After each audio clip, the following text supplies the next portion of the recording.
Hey again everyone, welcome back again di Bitcoin Update. Happy weekend. Dan update ini sekaligus saya sharing after NFP tadi malam ya teman-teman. Kita ngelihat data NFP dan unemployment rate itu ada ketidaksinambungan. Tapi ada beberapa kondisi yang perlu kita berikan update-nya kepada teman-teman sekalian yang sehubungan dengan kondisi market saat ini. Oke, so langsung aja teman-teman. Jadi NFP dulu, kalau kita lihat untuk periode Desember, angkanya masih slow growth ya. Bahwa pertumbuhan tenaga kerja yang bertambah itu masih sedikit. Hanya 50.000 gitu. Tapi pertanyaan yang timbul kan sebenarnya adalah, Vin, tapi kok unemployment rate-nya bagus banget ya gitu kan. Bahwa kita ngelihat unemployment rate ini kok dalam keadaan positif gitu kan. Dia bisa 4,4% gitu. Sebenarnya saya ada pandangan sendiri sih teman-teman. Kemarin saya sempat jelasin via Discord ya. Jadi saya ngelihat bahwa kalau kita lihat dari sisi unemployment rate, sebetulnya begini guys. Situasinya itu bisa jadi bukan karena penambahan tenaga kerja yang bagus gitu kan. Tapi ini bisa disebabkan oleh dari data, bukan dari data lah, tapi lebih tepatnya dari federal workers gitu yang kembali aktif. Jadi kita bisa bilang unemployment rate-nya itu tidak terlalu buruk gitu ya. Padahal jobs-nya jelek gitu kan. Padahal dari sisi data NFP-nya kok nggak bagus gitu. Tapi kok unemployment rate-nya bisa naik 0,2% atau membaik sekitar 0,2%. Satu, memang dia revisi. Jadi bukan 4,6%. Yang periode sebelumnya itu ternyata 4,5%. Habis itu turunnya 0,1%. So slightly better, but at the same time not so good. But at the same time good juga gitu. Maksudnya gimana Vin ya? Nih saya jelasin dikit teman-teman. Unemployment rate 4,4%. Artinya kita jauh dari resesi. Katakanlah seperti itu. Itu sentimen positifnya. Sentimen yang kurang positifnya, berarti the Fed nggak perlu pangkas suku bunga. Buru-buru.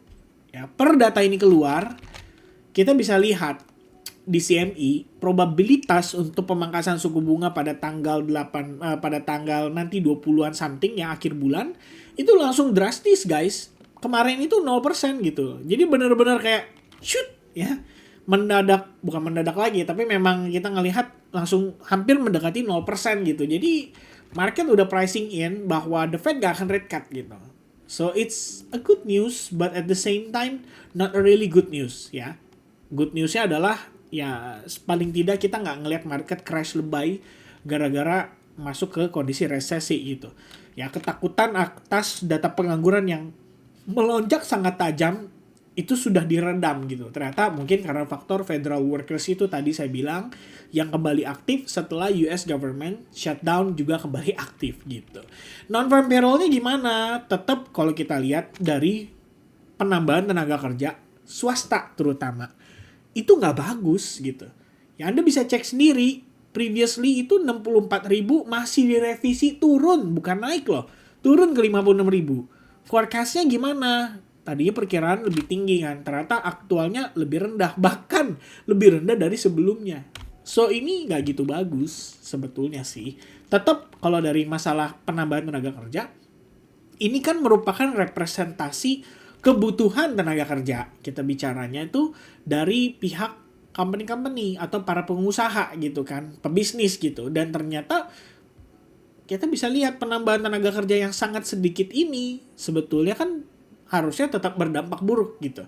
So di awal kalau kita lihat tuh NFP itu langsung ngasih reaksi yang amat sangat positif buat risk on asset per data ini keluar. Kenapa? Karena yang tadi saya bilang tetap ada, kita bisa bilang tetap ada dorongan lah ya untuk the Fed itu harusnya mempertimbangkan untuk memberikan stimulus gitu kan, mensupport lah supaya para pengusaha ini menciptakan lapangan kerja baru gitu. Dan dengan jolts yang dikeluarkan minggu lalu, saya rasa jadi lebih masuk akal gitu. Nah reaksinya gimana teman-teman? Ya S&P-nya sih langsung naik lagi dan berhasil menembus all time high baru gitu ya. But at the same time, saya mau remind ya guys, it doesn't mean it's positive ya. Kenapa? Karena we still see a risk untuk harga itu tetap bisa membentuk atau mengalami kenaikan terbatas saja Dan pada akhirnya kita masuklah tuh ke bearish condition di sepanjang tahun 2026 yang mungkin banyak diantisipasi oleh orang-orang gitu. So it's gonna be a little bit bumpy ya di tahun 2026 ini. Mungkin kalau ngelihat dari segi price actionnya, kalau kita ngelihat dari segi ketidakpastiannya, belum lagi geopolitiknya gitu. Ingat teman-teman, US Venezuela belum beres ya. US Venezuela, ya benar ya, US Venezuela belum beres. Kemudian yang recently lagi hot ya kita tahu ya masalah China Taiwan, kemudian juga Rusia juga sama ya, belum benar-benar beres. So complicated lah kalau kita bilang situasi untuk 2026 ini. Nggak akan segampang kita ngelihat we're gonna see extended cycle or maybe a clean rally yang tidak ada ya tidak ada tantangannya gitu ya. Tantangannya tetap akan ada dan itu akan, saya pikir akan membuat kita menjadi lebih harus adaptasi ya. Dan tentu saja tantangannya adalah teman-teman bisa nggak stay in the market gitu dengan current condition, atau mungkin teman-teman melihat atau melirik yang lain gitu ya. Aset-aset lain gitu. Cuman gini guys, tetap opini saya ya, nggak ada salahnya ada persiapan di teman-teman. Jadi kita ngelihatnya bahwa sebetulnya dengan kondisi sekarang itu bukan berarti kita harus walk away dari market ya. Justru harusnya ada persiapan lebih matang. Jadi waktu kesempatannya datang, waktu momentumnya datang, kebetulan skillnya itu udah match gitu untuk dapat momentum yang ideal gitu. So kalau misalkan nanti andaikan di next rally teman-teman dapat hasil yang bagus, saya rasa itu atas buah dari kesabaran teman-teman dan atas buah dari kesiapan teman-teman untuk bisa mendapatkan hasil tersebut gitu. Dan current condition kalau kita lihat on Bitcoin, obviously boring AF ya. AF itu as freak gitu. Ya ini sangat-sangat membosankan, market sangat konsolidasi ya. After NFP and unemployment rate, I think kita akan ngelihat ada pergerakan yang besar, ternyata besarnya sebentar doang. But maybe ya ini sebagai pemanasan aja ya teman-teman untuk next week. Dan kalau kita lihat dari data ETF, inflow yang masuk di Jumat dan Senin itu cuma buat dihabisin lagi di Rabu, Kamis, Jumat gitu. Jadi Selasa, Rabu, Kamis, Jumat, outflow, ujung-ujungnya balik lagi ke starting point gitu. Ya marketnya ini benar-benar sangat-sangat tricky ya. Cuman balik lagi yang saya bilang tadi, harus ada persiapan dari teman-teman ya. Ini kalau bicara untuk midterm, long term udah nggak perlu dibahas lagi ya. Proyeksi target masih sama, resistance 100.500, kemudian support line-nya di 88.000. Kemudian apa yang membuat ini bisa menjadi lebih valid ya dari segi setup teman-teman. Tadi saya ada bahas singkat atau sekilas supaya teman-teman ada gambaran gitu ya.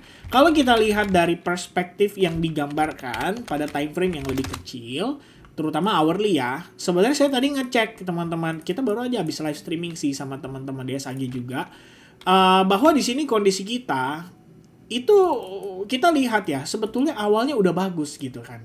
Dia successfully breakout trend line. Walaupun kalau kita bicara dari segi horizontalnya belum ya, di 94.000 itu tetap masih menjadi area resistance yang perlu diantisipasi gitu kan. Zona itu masih menjadi key resistance kita gitu. Namun begini, dari minggu lalu saya udah bahas sama teman-teman, per kita breakout ini memang kita itu punya PR, yaitu cari higher low-nya. Nah sekarang pertanyaannya higher low-nya di mana gitu. Maka setelah kita analisa sama-sama waktu tempo hari, confluence saya itu ketemu di level ini. Ya, kebetulan level yang sama itu adalah merupakan support resistance minor dari ascending triangle internalnya gitu. Di kondisi ini bisa saja membuat Bitcoin tertahan ya. Dan seandainya dia tertahan, kan kita perlu katalis. Katalis penggeraknya mestinya adalah si NFP kemarin. Ternyata nggak cukup ya. Kalau nggak cukup, maka kita perlu ada antisipasi berikutnya. Kayak which level yang berikutnya akan bisa divisit oleh Bitcoin. Jawabannya teman-teman adalah level 79.000 ya. Ada beberapa pertimbangan kenapa level itu bisa jadi 88.000 ya, 79% dari Fibonacci, 79.000 ya, maaf teman-teman.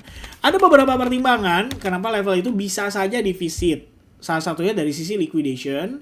Kalau kita lihat liquidation map, itu di level tersebut lumayan gede guys ya, lumayan gede likuidasinya ya, di sekitaran 86.000 tuh gede, 5,7 billion I mean. Terus kalau misalnya dari last 7 days 88.000 tuh udah 2 billion gitu ya, 2 miliar gitu. So itu level yang cukup menarik ya untuk di sweep oleh market dulu gitu kan.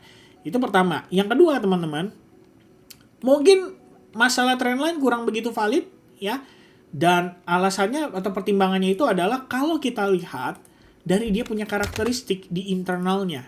Nih ya, ini yang cukup menarik untuk kita bahas sama-sama teman-teman. Jadi, kalau misalkan kita ngelihat dia pullback, ya katakanlah ini kan pullback nih teman-teman, hitungannya kita bicara ini pullback gitu ya. Overall condition yang kita bisa dapatkan dari bigger time frame, jadi kondisi begini dia turun gitu kan, adalah kemungkinan kita bergerak dalam ya fase koreksi yang lebih major gitu kan ya. Jadi kita ngelihatnya ini tuh bisa saja 1, 2, 3, kemudian ongoing 4, 5 ya. Karakteristik 4 itu adalah boring. Oke, pokoknya ketemu market boring sama dengan wave 4 ya. Jadi let's say ini A, B, C, and then D, and then E wave, baru dia turun. Gitu kan? Bisa jadi tuh kondisinya seperti itu. Jadi dia up hanya untuk rejected, and then dia turun hanya untuk menciptakan bear trap. Ya. Yang mendukung kondisi tersebut adalah terdapatnya potensi divergence on the lower time frame. Ya, 1 hour gitu terutama. Kalau misalnya kayak gini aja, ini divergence gitu. Di sini juga bisa kan. Kita anggap dia break gitu, dia turun terus apa? Jadi divergence gitu di sini. Nah, lebih kurang begitu, ya toh. Dan karakteristik fake out Bitcoin udah common gitu kan, sering banget terjadi pada Bitcoin gitu. Jadi saya pikir mungkin saja kita perlu sedikit drama gitu kan. Jadi dia bawa turun dulu sampai 88.000, baru kemudian dia shift back to bullish gitu. Dan ini kemarin ada discussion ya dengan teman-teman di SAG juga. Kalau kita pakai anchored volume profile, kita ambil dari zona ini secara keseluruhan. Kebetulan POC atau point of control-nya memang ada pada area ini. Ya, ini adalah area yang menawarkan volume paling besar gitu. Cuma kalau misalkan kita mau ngambil zona yang tidak terlalu besar, maka level 89.000 ataupun 89.000 sampai 89,5 lah. Itu udah jadi zona yang bagus gitu kan untuk kemungkinan fake out-nya teman-teman. Jadi kita bisa bilang apa, kalau kondisi ngelihat seperti sekarang ini, ada kemungkinan lah ya pullback-nya masih bisa berlanjut. Jadi di higher time frame hitungannya itu kondisinya seperti ini doang gitu. Jadi dia kayak cuman testing untuk dia naik lagi ya. Probability-nya seperti itu. Meanwhile kalau misalkan dari lower time frame kita ngelihat karakteristiknya, tampaknya kita bisa dibawa konsolidasi dulu 91.600 sampai ya lebih kurang batas bawahnya 90.200 ya. Cuma range kecil begini doang, 1000-an doang gitu kan. So dia konsolidasi, Sabtu Minggu boring, masuk Senin manipulasi, baru kemudian next week I think we gonna see a bigger move gitu ya. Karena market juga baru balik abis holiday, baru mulai ada aktivasi kembali gitu. Ibaratnya minggu ini cuma buat apa? Pemanasan dulu ya. Stretching dulu teman-teman ya. Persiapan buat menghadapi market. Dan andai kata kita ngelihat next week ada big move-nya, saya pikir itu memang sewajarnya harusnya seperti itu ya.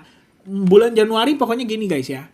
Desember tuh liburan, kita ngelihat market sideways parah. Januari itu saatnya kembali persiapan dulu, pemanasan dulu, minggu pertama, minggu kedua gitu, and then Februari, Maret, I think that's gonna be the final showdown ya for Bitcoin di tahun ini. If kita bisa ngelihat ada 100.000 di test ya, which is seperti yang kemarin itu kita pernah bahas, kalau mengacu pada dead cross harusnya butuh waktu paling lama itu 74 hari. Berdasarkan data historical kita itu butuh waktu 74 hari atau 75 lah kita pembulatan, yang artinya itu ketemunya di akhir Januari. Kalau memang seperti itu, untuk dia retest ke SMA 200-nya before kita ngelihat dia turun lagi atau gimana, I think it's gonna be make sense ya teman-teman. Mengingat market di awal tahun itu pasti akan perlahan-lahan mulai mengembalikan momentumnya dulu ya, pemanasan dulu. Mungkin itu sih untuk saya update dari sore hari ini, atau siang hari ini atau malam hari ini. Thank you very much guys for watching this video. Hopefully it helps. And happy weekend to everybody. God bless and cheers guys. Bye-bye.